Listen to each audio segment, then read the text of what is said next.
are being dropped to them. Anything where there's really any danger of damage on a rare occasion, you could go ahead and put that industry into a squad and equip that squad with gear you're no longer using for your active military. Okay. Can I just zoom in just like a little bit? That's perfect. I think my eyes are getting old. Okay, so what we're going to go ahead and do tonight is we're going to go ahead and set up a farming industry that's going to be able to sustain hopefully quite a few more dwarves than we have for the foreseeable future. So we have to think about how much variety we really want. The more variety you have, obviously the better, but it takes more people, it's more of a hassle. So I would go ahead and say what you need to do is you need to have a basic subterranean farming, pretty standard. If possible, I'm going to go ahead and add some above ground farming, and I'm going to go ahead and discuss some techniques on how to make that safe. And then, last of all, you need some form of meat. I think for this fort, I'm going to go ahead and go with poultry, because poultry, as I found, don't require any eating, but if they get put in too small of a space, they'll attack each other. But I'm not really looking for an opportunity to deal with having to create enough grazing space and deal with these larger animals, though elephant meat is very awesome. I am not looking to get a wool industry or anything up. I'm not looking for milk. I'm not looking for anything like that. So let's get some eggs, let's get some meat, and let's get plants, and then let's just get so much of those that we can start there and we can begin having surpluses where we can really start cooking lavish meals and getting a food industry where that is no longer a danger of being the death of our fort. So obviously first we're going to need our underground food source. We have these temporary farms here, but those are not aesthetically pleasing enough for me.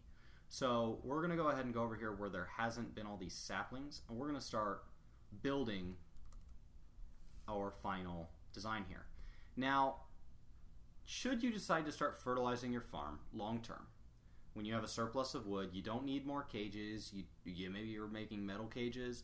You don't need more beds. You've got 250 beds for a max 200 dwarf fort. You don't need barrels because you can now make rock whatever, metal whatever. You have no use for your lumber anymore. You can go ahead and start burning your lumber, or at least a large percentage of your lumber, to fertilize your farm. But the fertilization is done by a multiple of 4. So you want your farm to be in an increment that is not a multiple of 4. So we're going to do a 3x3. That's kind of been my go-to on this in the last couple of forts. I really think it's doing well for me. And we're going to begin placing farms. You can go to bigger sizes that are not multiples of 4. You go to 15, something like that. But then I find it limits me too much on how diverse I can control. If I'm finding I'm not having enough plants, I have to do it in a whole increment of 15. And if you have Dwarf's Tantrum, because you don't have the attention to detail as somebody like me has, where you're not always paying attention to those happiness bars, and somebody begins tantruming, they will sometimes alleviate. They will sometimes get over the fact that they're pissed off by just beating the crap out of some building, and when they destroy that building, that fixes that. They're like, oh, I feel so much better. But they don't care how big that building is. And so they're going to destroy one farm. One farm. It could be a 1x1. It could be, max size by max size. They don't care. And you could be right before harvest. So they could blow out 100 plants or one plant. And so I find a 3x3 is really a good balance for me. It's with my risk level, allows me a greater amount of control. The bigger the farm that's not a multiple 4, there's a post in the wiki on it, the more efficient it gets. So it's a nice midway point for me. So we're going to build a ton of these, because we don't have to use them all. We don't. There's no rule. We can let them all lie fallow for as long as we want.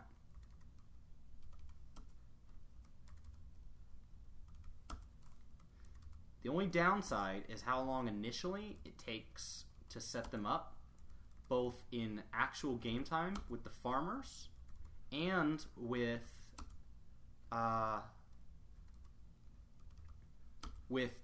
real life time, your time, the most valuable time, obviously, over any dwarf. With how long it takes to sell each kind of farm, just how long, or just what you want it to grow in what season.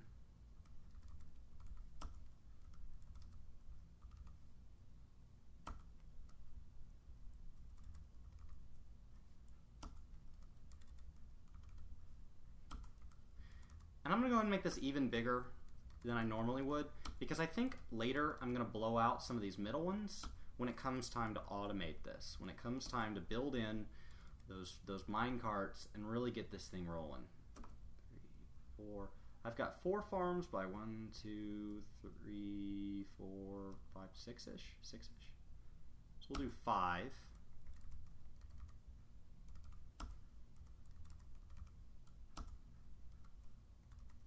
So that's 30 farms. So that gives me 30 kind of repetitions to decide how much of a plant I'm going to go with. What poor puppy?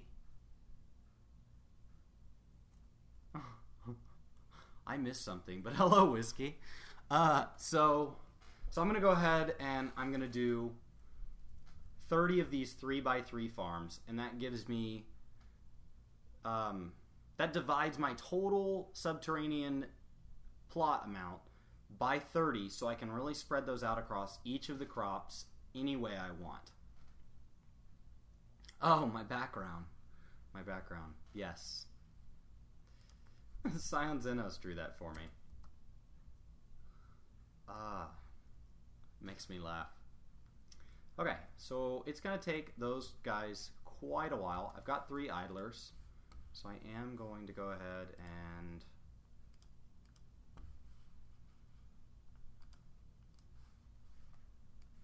jump over to my dwarf therapist and see what they're idling in. Okay, so we have an idling crafts dwarf, an idling mason, and an idling carpenter.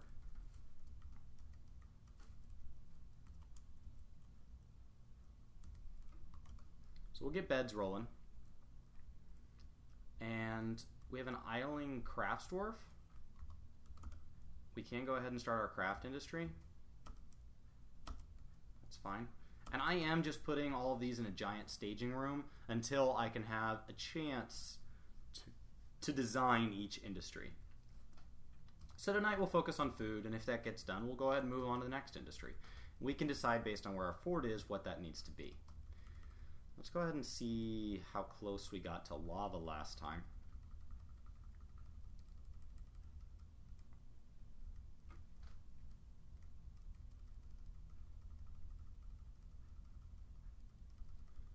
So we can see where that puts us. Okay, I remember. There's our lava.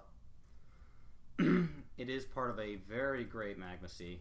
A ton of levels of it there. Did not find adamantine yet, but that's fine. We don't need that yet. We are far from having an issue. We have 17 dwarves. If we have adamantine, we are just asking to get raided before we could possibly have the economy I'm comfortable with and a military. So we've got something for our crafts dwarf. We've got something for that idle carpenter. We need something for the mason, which is fine.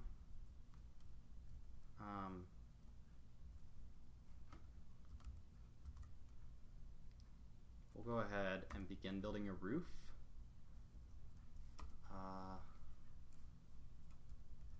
We might as well. I'm thinking maybe granite. It's going to be our stone of choice, which means that we do need to begin mining out granite. Slate.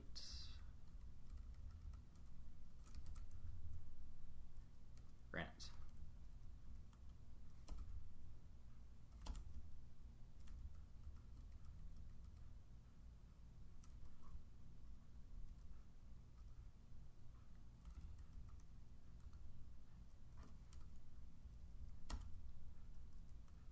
sure I wasn't going to hit a cavern like right away there.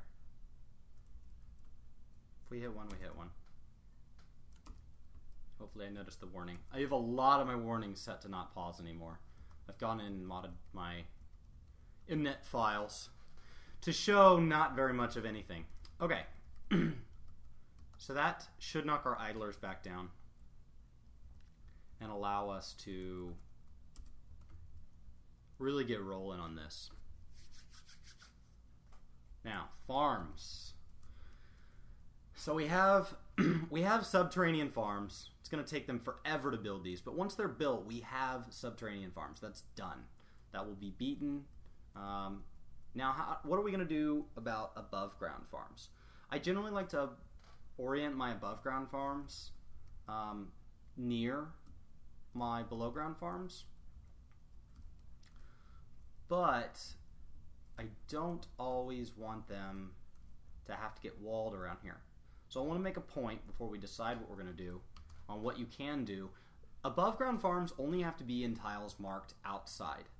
And you guys can correct me if I'm wrong on any of this, but at least as of the last time I did this, you can always channel away at what was subterranean or build a roof, set of floors over it. You don't have to channel away. If I build it up here, I can build a roof over it, and it's still marked as outdoor, even though it's no longer receiving light, per se.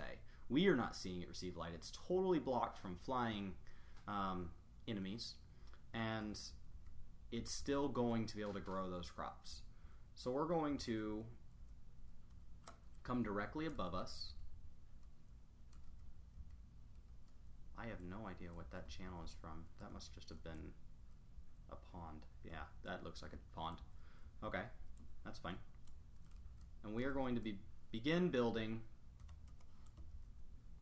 more farms up there. Oh no, and that's where things are going to get nasty. That's why I prefer to build them underground.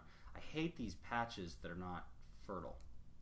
Okay, so we will build them.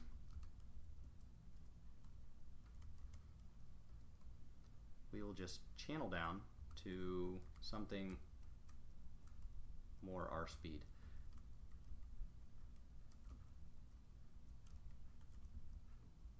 Oh, I didn't even think about the fact that, yeah, okay, as long as we're above the aquifer, that's fine.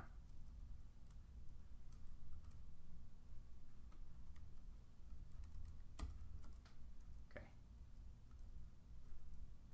So we'll channel down. For now, just the exact amount. We're going to go ahead and tell all these trees to be removed, because he won't be able to channel that ground if there are trees there. So that way those go ahead and get chopped down.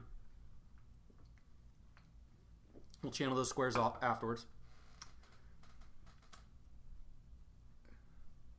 And that'll get us down below those non-fertile spots and into what I'm hoping is fertile ground here. Silty loam, excellent. Perfectly fertile, not a problem.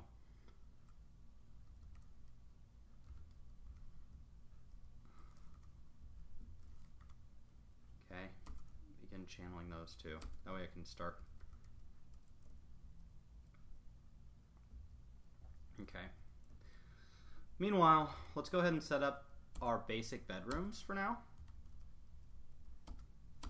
One of the things I do is I basically set up a completely temporary fortress until I have a chance to think through my automation and how I'm going to want to plan this out. So I am going to go ahead and set up these beds. Where is everybody tonight? Chat is dead.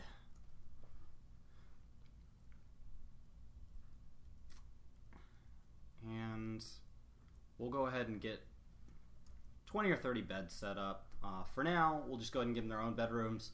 As I really start to get underway, what I'll end up doing is I'll end up creating a couple dormitories, and then away from those dormitories, I really start to I build bedrooms within each industry. And that's kind of a mindset I've